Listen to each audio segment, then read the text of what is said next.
हाय, good morning. कसे आहेत सगळे? मस्त ना, मजेत ना? हो. चला मग आज काय करू नाश्त्याला? काय सुचलं तर नाहीच खरं, पण आज पोहेच भिजवून घेतले आणि मस्त अशी पोहेची तयारी केली.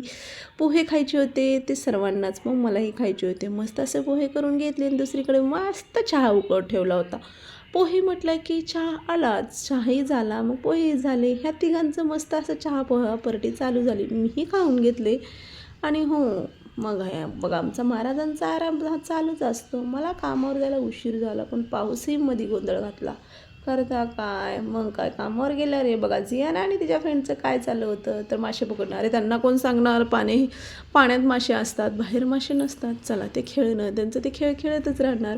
हो मग काय, हे बघा हे त्यांचं मासे पकडणं चालूच होतं. घरी आल्यावर बघते तर काय बघा माझ्यासाठी एक सरप्राईज होतं. तरी तिघे पण मस्त असे स्वयंपाकाला लागले होते. काय करत होतं तर माझ्यासाठी मस्त असं पॅटीस आणि पुलाव भात करणार होते.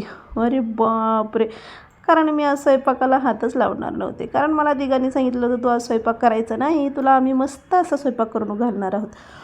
आणि हे काय आमच्या इकडे शेकोटी नाही तर आमच्या इथं कचरा जाळला जातो. हो हे बघा ह्यांचं चालू होतं मस्त असं पॅटीजमध्ये बटाटा भरून मस्त फ्राय करणं आणि फ्राय करून झाल्यावर मला ते गरम गरम देणं.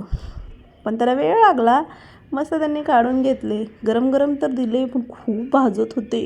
अरे बापरे, आता नाही म्हटलं तर तसे बरे लागत होते, नाही म्हटलं असतं मला भेटलंच नसतं. म्हटलं खूप छान लागतं आणि खूप गरम होतं ते. मग नीलंही म्हटलं खूप छान येत आहेत आणि मस्त लागत आहेत.